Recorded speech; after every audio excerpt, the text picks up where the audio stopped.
Hi అండి, this is doctor భావన, consultant neurologist at భావన న్యూరో స్పెషాలిటీ కేర్. మా ఊర్లో క్లైమేట్ చాలా హాట్గా ఉందండి. సో ఇలానే హాట్గా మనం 6th డే ఆఫ్ నవరాత్రిలోకి ఎంటర్ అయిపోదామండి. So 6th day of Navratri వచ్చి మన గాడెస్ కాత్యాయని గాడెస్. ఆ గాడెస్ వచ్చి మనకి ఎనర్జీని ఇండికేట్ చేస్తూ ఉంటుందండి. సో మన బాడీకి బ్రెయిన్కి ఎనర్జీ అనేది చాలా వైటల్ రోల్ ప్లే చేస్తుంది. సో ఎనర్జీ అంటే ఎలా వస్తుంది మనకి?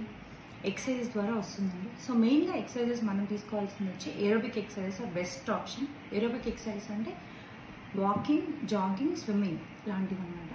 సో వాకింగ్ అంటే అందరూ చెప్తారండి, మా ఊర్లో ట్రంక్ రోడ్ నుంచి విజయమాల్ గేట్ దాకా వెళ్ళామండి, లేదంటే 4 మైల్ నుంచి మెయిన్ సెంటర్కి వచ్చామండి.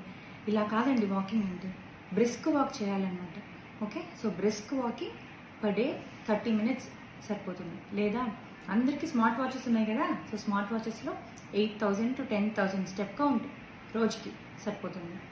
అలా మనం ఈ ఏరోబిక్ ఎక్సర్సైజ్ అనేవి కంటిన్యూగా చేసుకుంటూ వెళ్తే దాని ద్వారా మన బ్రెయిన్కి బ్లడ్ ఫ్లో అనేది ఇంక్రీజ్ అయ్యి ఆక్సిజన్ సప్లై ఇంక్రీజ్ అవుతుందండి. సో దానివల్ల ఎండార్ఫిన్స్ అనేవి రిలీజ్ అవుతాయి. ఈ ఎండార్ఫిన్స్ ఏం చేస్తాయి అంటే మన మూడ్ని ఇంప్రూవ్ చేసి ఎనర్జీని బూస్టప్ చేస్తాయండి.